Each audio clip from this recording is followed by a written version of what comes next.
کئی لوگوں کے مسلسل میسیجز سوشل میڈیا پر بے قراری اور بے چینی دیکھی جا رہی ہے، اور سب کی طرف سے سوال ہماری طرف آتے ہیں کہ کیا کرنا چاہیے، کیا کرنا چاہیے۔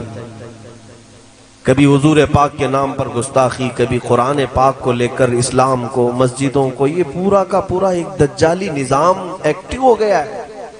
سب کے سب ہاتھ دھو کر پیچھے پڑے ہیں، ان کا ٹارگٹ صرف اسلام اور مسلمان ہے۔ کیا ہوگا ہمارا؟ یہ پوری طاقتیں جھونک دیں گے ابھی ہندوستان میں۔ رولنگ پارٹی ان کی ہے، حکومت ان کی ہے، ڈپارٹمنٹ بھی ان کی طرف سے، ساری طاقت و قوت دولت سب سیاست ان کے پاس ہے۔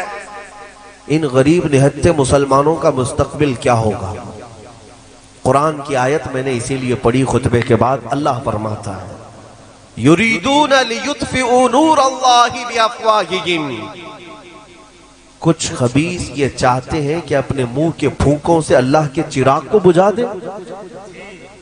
لوگ یہ چاہتے ہیں کہ اپنے منہ کے پھونک سے اللہ کے چراغ کو بجھا دیں۔ اللہ کا چراغ اسلام ہے، اور اللہ فرماتا ہے واللہ متم نورہ، اور اللہ اپنے نور کو مکمل کر کے رہے گا۔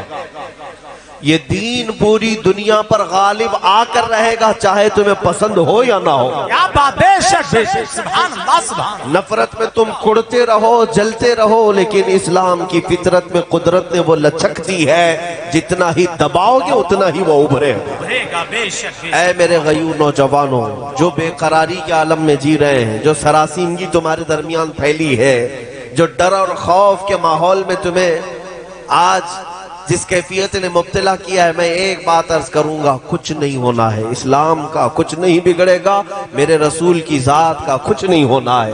ایک نقطہ بھی عیب کا میرے آقا کی ذات پر نہیں آنا ہے، اور نہ ہی قرآن کا کوئی حرف بدلنا ہے، نہ ہی رب ذوالجلال کی طاقت و قوت کے ایک ہلکے ذرے تک بھی ان دنیا کے کمینوں کو پہنچنا ہے۔ کچھ نہیں ہونا ہے۔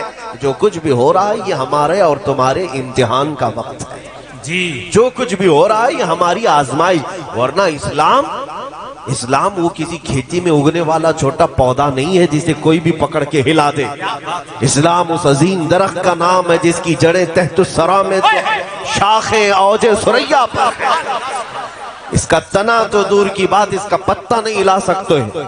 اور ہر زمانے میں اسلام کو مقابلوں سے، منکرین سے اور دشمنوں سے مقابلہ رہا ہے، لیکن ہر دور میں اسلام پھلتا پھولتا رہا ہے۔ بے شک بے شک۔ اور آج بھی کان کھول کر کے سن لے وہ ظالم، تم پوری طاقتیں لے کر کے بھی میرے اس دین کا کچھ نہ کر سکو۔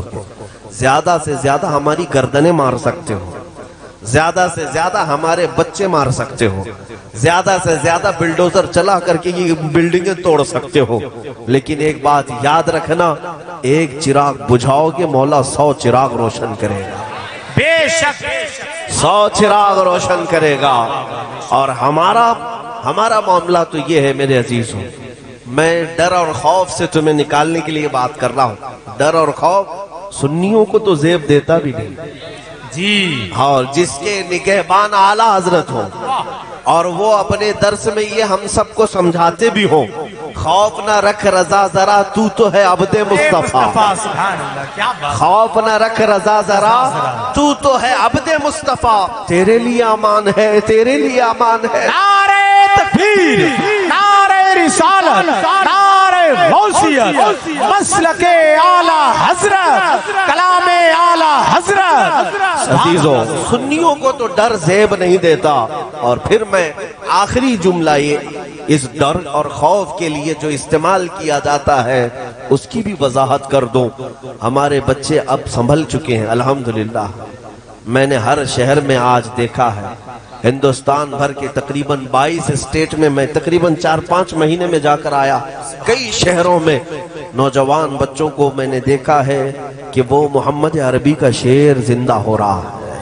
نبی اکرم صلی اللہ تعالی علیہ وسلم کے غلام اور وفادار اب بیدار ہو رہے ہیں، اس لیے کہ دنیا جب ڈراتی ہے تو کس بات سے ڈراتی ہے؟ موت سے ڈراتی ہے، پھانسی سے ڈراتی ہے۔ یہی چیزیں ہیں جو ڈر کی ہیں دنیا میں۔ اے میرے عزیزوں،